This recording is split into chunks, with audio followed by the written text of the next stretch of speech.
তাদের সেলা সামুন্ডা গুলো পিস্তল নিয়ে রেডি হয়ে আছে, উসমান সাদিকে গুলি করেছেন।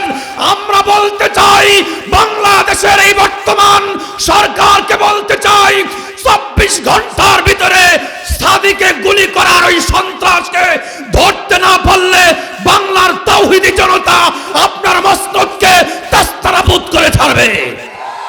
ঠিক কিনা? সন্ত্রাসকে বাংলার মাটিতে ঠাঁই দেওয়া হবে না, সন্ত্রাসের রাজত্ব কায়েম করতে দেওয়া হবে না।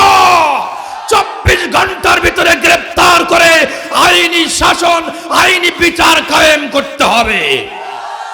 নির্বাচন পরে, শয়তানের শাস্তি আগে। ঠিক না ঠিক? আমরা দুঃখের সাথে গভীরভাবে শোকাহত যে আজকে জুলাই অভ্যুত্থানের যারা অগ্রনায়ক ছিল তাদের উপরে গুলি চালাচ্ছেন। আগামীতে আপনাদের হাতে দেশ গেলে আপনারা সাধারণ পাবলিককেও গুলি করবে। ঠিক কিনা? অস্ত্রের মহড়া বাংলার তাওহীদি জনতা মানবে না। সামনে আসছে সুযোগ, যারা নিজের দলেদের মধ্যে ক্ষমতার লোভে মারামারি করে এরা মানুষ না, এরা হলো পশু। মানুষের হবে দল, পশুর হবে পাল। এরা হলো পাল, এরা হলো পশু। ঠিক কিনা?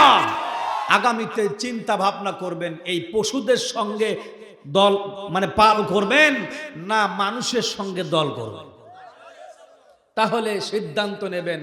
এই চোর, বাটপার, সিটার যারা নির্বাচন আসলে মাথায় টুপি দেয়, গায়ে পাঞ্জাবি পরে, যায় না মাঝে বসে ছবি তুলে, যারা ভয়ে পালায়েছিল ওই দাদাদের দেশে, তারা এখন যায় নামাজ বিছাই দিয়ে ছবি তুলে দেয় আমি দরবেশ।